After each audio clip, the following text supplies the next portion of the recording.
Starting में हमें दिखाया जाता है कि एक बहुत बड़ी बस के अंदर कुछ लोग पिकनिक के लिए पिरामिड्स देखने के लिए आए थे, लेकिन एक शैतान बच्चे की वजह से वो पिरामिड पे गिरने ही वाला था, लेकिन वो बच गया। एक्चुअली वो पिरामिड असली ही नहीं था, बल्कि ये ट्यूब था जिसमें से हवा निकल जाती है। हर जगह न्यूज आने लग जाती है कि आखिर पिरामिड को किसने चुराया है, जिसके बाद हम मूवी के मेन लीड कैरेक्टर को देखते हैं। इसका नाम था ग्रू। ओ गुरु वाला गुरु नहीं, बल्कि ग्रू। ये बड़ा ही बुरा आदमी था, क्योंकि हर बच्चे को ये परेशान कर रहा था। खुद की चीज पाने के लिए लोगों को फ्रीज कर देता, क्योंकि इसके पास अच्छे अच्छे गैजेट्स थे, और एक ऐसा व्हीकल जो शहर में किसी के पास में भी नहीं था। ना ही वो अपने नेबर से अच्छी तरीके से बात करता है। एक छोटा सा पेट भी उसके पास था, जो कि शायद माउस और डॉग का मिक्सचर था। ग्रू के पास में 3 लड़कियां आती है अपनी कुकीज को सेल करने के लिए, लेकिन ग्रू ने बोलता है कि एक वॉइस रिकॉर्डर है और मैं घर पे हूँ ही नहीं, तो तुम चली जाओ। यहाँ पे हम एक कैरेक्टर से और मिलते हैं जिनका नाम होता है डॉक्टर नफारियो। वो ग्रू से जल्द ही मिलने के लिए बोलते हैं, जहाँ पे ग्रू अपने मिनियंस की मीटिंग बुलाते हैं। सारे मिनियंस इकट्ठा होकर असेंबली हॉल में पहुँचते हैं, जहाँ पे ग्रू अब तक की स्टोरी को बताता है कि कैसे वो एक बहुत ही सक्सेसफुल चोर है, लेकिन असल के अंदर उसने Eiffel tower, statue of liberty के तो छोटे छोटे टॉयज चुराए थे। मिनियंस को लगा था कि ग्रू ने ही उस पिरामिड को चुराया होगा, जहाँ ग्रू बताता है कि मैं जल्द ही और बहुत नई नई चीजें चुराने वाला हूँ और इस सदी का सबसे महान चोर बन जाऊंगा, क्योंकि मेरा नया मिशन मून चुराने का है। जहाँ पे डॉक्टर नफारियो बोलते हैं कि तुम्हारे मून चुराने के मिशन से पहले तुम्हें सबसे पहले श्रिंक रे मशीन को लेना पड़ेगा, और तुम्हारे पास रॉकेट बनाने के लिए उतने पैसे भी नहीं है। जहाँ पे ग्रू बोलता है कि तुम उसकी चिंता मत करो, बैंक वाले तो मेरे दोस्त हैं। यहाँ सीन शिफ्ट होता है इन्हीं प्यारी सी छोटी छोटी बच्चियों के ऊपर, जिसमें से सबसे छोटी बच्ची का नाम एग्नेस होता है, कैप पहने वाली बच्ची का नाम एडी, और सबसे बड़ी बच्ची का नाम मार्गो होता है। ये सभी मिस हैटी के ऑर्फनेज सेंटर में रहती हैं, यानी कि ये तीनों ऑर्फन गर्ल्स थी। मिस हैटी इन छोटी बच्चियों को बेच के अपनी कुकीज को सेल करवाती थी और उनसे पैसे मांगा करती थी। जिस दिन सेल कम हुआ करती थी तो इन सभी बच्चियों को बहुत डांट पड़ती है। यहाँ हम देखते हैं कि ग्रू की मॉम भी उसे थोड़ा कम पसंद किया करती थी, यानी कि ग्रू की मॉम को लगता है कि शायद पिरामिड उसने चुराया था,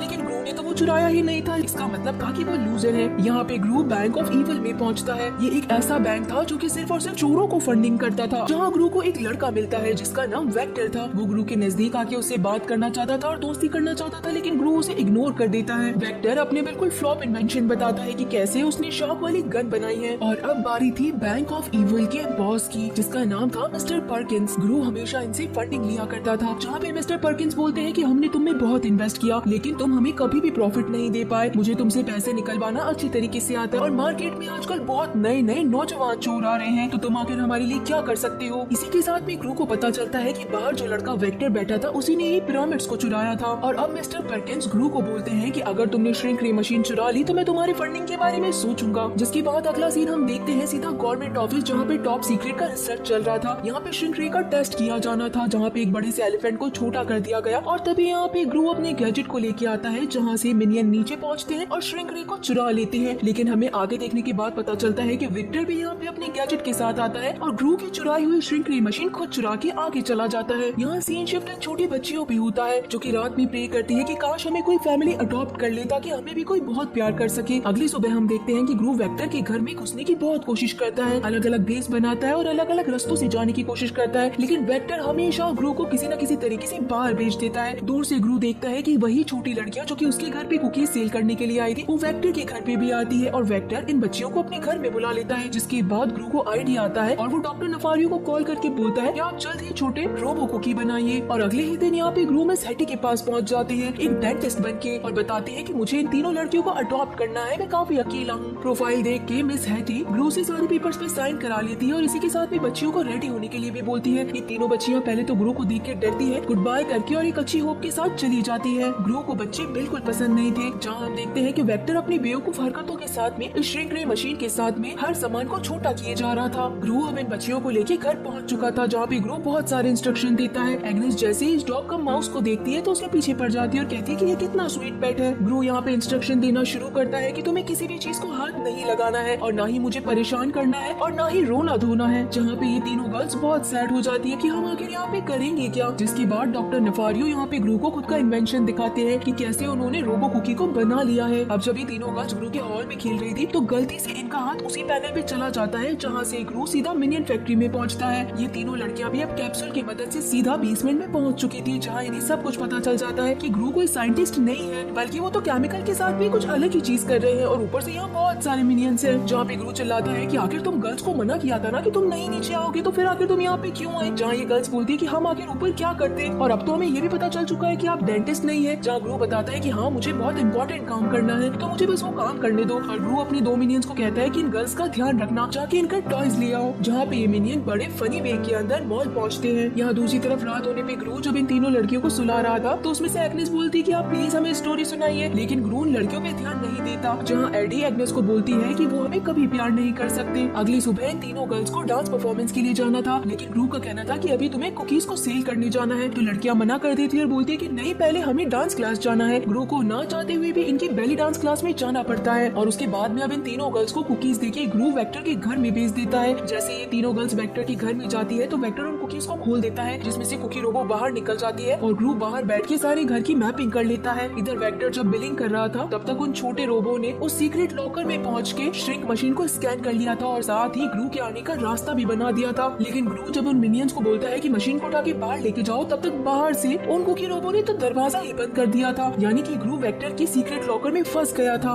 वो बड़ी मेहनत करता है कि वहाँ से वेक्टर को बिना पता चले और श्रिंक रे को निकाल दे और आखिर फाइनली ग्रू बिल्कुल सक्सेसफुल होता है और वो उस मशीन को बाहर ले आता है, जहाँ पे इन तीनों गर्ल्स को बैठाता है और बाहर निकलता है। लेकिन रास्ते में तीनों लड़कियां बोलती है कि हमें प्लीज उस अम्यूजमेंट पार्क में ले जाइए, और अब ग्रू आखिर उन्हें कैसे मना कर सकता था। जहाँ पे ये तीनों पार्क में जाने के बाद खूब मस्ती करना शुरू कर देती है और इसी के साथ ग्रू भी हर जगह था। एक जगह ऐसी होती है जहाँ पे एग्नेस को एक टॉय चाहिए था, लेकिन शॉपकीपर ने उनके साथ चीटिंग की, इसी कारण ग्रू ने उस पूरी शॉप को ही उड़ा डाला। अब ग्रू उन तीनों लड़कियों के साथ में पूरे फेयर को बहुत अच्छी तरीके से एंजॉय करता है और खूब सारे शॉपिंग करके घर लौटता है, जहाँ पे उसका वेलकम करने के लिए डॉक्टर नफारियो गुस्से में खड़े थे और कहते हैं कि तुम्हारा ध्यान भटक रहा है, हमारे पास बहुत कम टाइम बचा है, तुम्हें मून की चोरी करनी भी है या नहीं है? अगर तुमने श्रिंक रे चुरा लिया है तो मिस्टर पर्किंस से तुम्हें बात करनी पड़ेगी। मिस्टर पर्किंस को वो अपना प्रोजेक्ट समझाता है, जहाँ पे मिस्टर पर्किंस को ये पता चल जाता है कि ग्रू ने श्रिंक रे को चुरा लिया है, लेकिन बीच बीच में ये तीनों गर्ल्स ग्रू को बहुत डिस्टर्ब कर देती है। इस कारण मिस्टर पर्किंस को गुस्सा आ जाता है और वो चले जाते हैं। तब ग्रू को याद आता है कि कैसे वो अपने बचपन के अंदर खूब सारी चीजें बनाता था, लेकिन उसकी मॉम कभी उसे अप्रिशिएट करती ही नहीं थी। और अब तो मिस्टर पर्किंस ने ग्रू को फंडिंग देने के लिए भी मना कर दिया था, यानी कि ग्रू के पास रॉकेट बनाने के लिए कुछ भी पैसे नहीं थे। ग्रू अब वापस से मीटिंग बुलाता है और सभी मिनियंस को बोलता है कि जैसा कि आप सभी लोगों ने एक अफवाह सुनी है कि मेरे पास पैसे नहीं है, तो बिल्कुल ये अफवाह सच है, मेरे पास कुछ पैसे नहीं बचे हैं, यानी कि अब हम चांद को भी नहीं चुराएंगे। ये तीनों गर्ल्स सारी बात सुन लेती है, उसके बाद अपना पिगी पैन लेके आती है। अपने पिगी पैन में उन्होंने जितने भी पैसे सेव किए थे, यानी कि कुल मिला के 3 कॉइन्स, वो उसे ग्रू को दे देती है। ग्रू ये चीज देख के बहुत इमोशनल हो जाता है, साथ ही सारे मिनियन को लगता है कि हमें भी हेल्प करनी चाहिए। मिनियन के पास जितने भी पैसे थे वो सभी ग्रू को दे देते हैं। अब ग्रू के पास आइडियाज आ चुके थे कि वो रॉकेट को कैसे बनाएगा, वो हर एक मेटल की चीज को यूज करेगा और रॉकेट खुद से बना लेगा, उसे किसी फंड की जरूरत नहीं है। इन तीनों लड़कियों ने खुद की पिंक ड्रेस के साथ में ग्रू के लिए भी एक पिंक सूट बना दिया था। धीरे धीरे ग्रू मिशन के ऊपर कम बल्कि लड़कियों के ऊपर ज्यादा अटेंशन देने लगा था। दूसरी तरफ हमें पता चलता है कि मिस्टर पर्किंस का बेटा वेक्टर है, यानी कि ये सारी प्लानिंग मिस्टर पर्किंस की है कि वेक्टर को एक नया चोर बनाना और सारी फंडिंग उसे देना। वेक्टर को अभी बताया गया कि श्रिंक रे ग्रू के पास में है, जो कि उसे चुराना है। दूसरी तरफ फिर से एक नाइट आती है जहाँ पे इन तीनों गर्ल्स के सोने का टाइम था और ग्रू इन्हें गुड बाय करके जाने ही वाला था कि तभी एग्नेस बोलती है कि आप हमें प्लीज स्टोरी सुनाइए। इस बार ग्रू रुक जाता है और 3 कैट की स्टोरी सुनाना शुरू करता है। पहले तो ग्रू को ये स्टोरी बहुत बकवास लगती है, लेकिन बाद में सारी लड़कियां सोने के बाद उसे भी ये स्टोरी अच्छी लगने लगती है। बाहर आने के बाद वो अपने फैमिली पोस्टर के अंदर खुद के नीचे इन तीनों गर्ल्स को देख रहा था, यानी कि ये लड़कियां अब उसकी फैमिली बन चुकी थी। तभी वहाँ डॉक्टर नफारियो आते हैं और ग्रू को बहुत गलत सलत बोलते हैं कि हमारे पास मून तक जाने के सिर्फ 48 आवर्स बचे हैं, तुम्हें अगर ये मिशन नहीं करना है तो इस मिशन में मैं चला जाऊंगा। ग्रू को पता था कि 2 दिनों के बाद में इन लड़कियों का डांस परफॉर्मेंस है और 2 दिनों बाद में रॉकेट लॉन्च है, तो वो कहाँ पे जाएगा? जहाँ ग्रू बोलता है कि हम इस डेट को पोस्टपोन क्यों नहीं कर सकते हैं, जिसके बाद में डॉक्टर नफारियो कहते हैं कि तुम तुम्हारा ध्यान इस मिशन पे लगाओ जिसके लिए तुमने सालों साल इंतजार किया। अगली सुबह ग्रू जब इन तीनों लड़कियों के साथ में गेम खेल रहा था कि तभी यहाँ पे मिस हैटी पहुँच जाती है और मिस हैटी को एक्चुअली डॉक्टर नफारियो ने कॉल किया था कि उन्हें तीनों लड़कियों को वापस लौटाना है। तीनों लड़कियों को बहुत बुरा लगता है कि हमने आखिर ऐसी कौन सी गलती कर दी जिसके कारण अंकल ग्रू ने हमें लौटा दिया। अब यहाँ पे ग्रू को अपना पूरा घर बिल्कुल खाली लगने लगा और नहीं चाहते हुए भी अब वो इस मिशन पे काम करने लगा। पिंक कलर का सूट पहन के वो मून पे जाने के लिए बिल्कुल रेडी था। डॉक्टर नफारियो यहाँ पे ग्रू को सारे इंस्ट्रक्शन देते जा रहे थे। फुल स्पीड के साथ में ग्रू ने अर्थ के लेवल को पार कर लिया। यहाँ पे इसी के साथ हम वेक्टर को भी देखते हैं, वो भी ग्रू के रॉकेट के साथ ऊपर ही जाना चाहता था। स्पेस में जाने के बाद में ये रॉकेट अलग अलग हिस्सों में बढ़ जाता है और अब ग्रू अपनी श्रिंक रे मशीन की मदद से इस पूरी मून को बिल्कुल छोटा यानी कि श्रिंक कर देता है, जैसे कि हाथ में आने वाला एक बॉल। तभी यहाँ पे ग्रेविटी के कारण एक टिकट उड़ने लगता है जो कि मिनियन ने ही ग्रू के पॉकेट में डाला था। ग्रू को लगता है कि अभी भी टाइम बचा है और वो गर्ल्स के शो में पहुंच सकता है। वहीं दूसरी तरफ एग्नेस, एडी और मार्गो वेट करती है कि शायद अंकल ग्रू यहाँ पे पहुंच जाएंगे, लेकिन इनके टीचर इन्हें सिर्फ 5 मिनट वेट करने के लिए बोलती है। यहाँ दूसरी तरफ डॉक्टर नफारियो नफारियो को पता चलता है कि श्रिंक रे मशीन के ऊपर का इफेक्ट काफी जल्द ही खत्म हो जाता है, जिसका मास जितना ज्यादा होगा वो चीज उतनी ही जल्दी बड़ी हो जाएगी। ये चीज ग्रू को बताना जरूरी था, क्योंकि अगर वो चांद को वापस ला रहा है तो चांद बड़ा भी उतना जल्द ही हो जाएगा। इधर ग्रू फुल स्पीड के अंदर कॉन्सर्ट में पहुंचने की कोशिश करता है, लेकिन तब तक सारा कॉन्सर्ट खत्म हो चुका था। ग्रू को सिर्फ एक चिट मिलती है जिसमें उसकी लड़कियों के नाम लिखे थे, लेकिन पीछे एक बहुत ही इंपॉर्टेंट चीज लिखी थी, यानी कि वेक्टर ने ग्रू की तीनों लड़कियों को किडनैप कर लिया था। ग्रू जब वेक्टर के घर पे पहुंचता है तो वेक्टर कहता है कि पहले मुझे मून दो, मैं बाद में तुम्हें लड़कियां दूंगा, लेकिन वेक्टर मून लेने के बाद में मुकर जाता है और लड़कियों को बाहर नहीं छोड़ता। इसी के साथ एक गैजेट से वापस हवा में चला जाता है। तीनों लड़कियां वेक्टर को बोलती है कि ग्रू जब आएंगे तो तुम्हें बहुत बुरी तरीके से मारेंगे। अब यहाँ पे ग्रू वेक्टर के रॉकेट के ऊपर जाने की कोशिश करता है, लेकिन ग्रू का हाथ छूटने लगता है। तभी यहाँ पे डॉक्टर नफारियो पहुंच जाते हैं और बिल्कुल सही टाइम पे ग्रू डॉक्टर नफारियो के रॉकेट में बैठ जाते हैं। दूसरी तरफ मून का साइज बड़ा होता ही जा रहा था और वो इतना बड़ा होता जा रहा था कि हर जगह वो मून बार बार में टकरा रहा था। तभी यहाँ पे ग्रू वेक्टर के रॉकेट पे एक रोप लगा देते हैं ताकि वो लड़कियां यहाँ से आ सके। ग्रू बोलता है कि तुम तीनों को जंप करना है, लेकिन तीनों लड़कियां पहले डर जाती है, लेकिन उसके बाद में ग्रू के ऊपर बिलीव करती हुई एग्नेस और एडी दोनों जंप कर जाती है। मार्गो जैसे ही जंप करने वाली थी कि तभी वेक्टर उसे पकड़ लेता है, लेकिन अब ग्रू खुद उसे बचाने के लिए आगे बढ़ता है। यहाँ पे ग्रू और मार्गो दोनों का ही हाथ फिसल जाता है, लेकिन मिनियंस आ जाते हैं और मिनियंस इन दोनों को ही बचा लेते हैं। वेक्टर का रॉकेट स्टार्ट हो जाता है, जहाँ पे मून को वो बिल्कुल ऊपर की तरफ ले जाते हैं, जहाँ पे मून के साथ में ही वेक्टर भी स्पेस में पहुँच जाता है। हर तरफ न्यूज आती है कि अब ये हीरो कौन है जिसने मून को उसकी जगह पे पहुँचाया है। हम देखते हैं कि ग्रू अब तीनों गर्ल्स के साथ में बहुत अच्छी तरीके से रहता है, उन्हें स्टोरी सुनाता है और खुद की लिखी हुई यूनिकॉर्न बुक के बारे में भी बताता है। जाने से पहले ग्रू उन लड़कियों को गुड नाइट किसेस भी देता है। इसी के साथ में सारी मिनियंस ग्रू के पास आ जाते हैं कि अगर आपने उनको किस दिए तो हमें भी दीजिए। ग्रू अपना ही एक स्टेज बनाता है और सारी ऑडियंस मिनियन थे, जहाँ पे एग्नेस, एडी और मार्गो अपना परफॉर्मेंस देती है। और इसी के साथ में ग्रू की मॉम ग्रू को बोलती है कि तुम एक बहुत ही अच्छे पेरेंट्स बने हो, शायद मुझसे भी ज्यादा अच्छे। और मूवी के लास्ट में एक मिनियन पूरे सॉन्ग का ट्रैक चेंज कर देता है, जिससे सारे लोग आके एक साथ डांस करने लग जाते हैं। और इसी के साथ गाइस ये मूवी यहीं पे खत्म हो जाती है। तो आप सभी को ये मूवी कैसी लगी मुझे जरूर बताइएगा। जल्दी मैं इसका सेकंड पार्ट लेके आऊंगी। तो चलिए फिर मिलते हैं आप सभी लोगों से अगली मूवी में।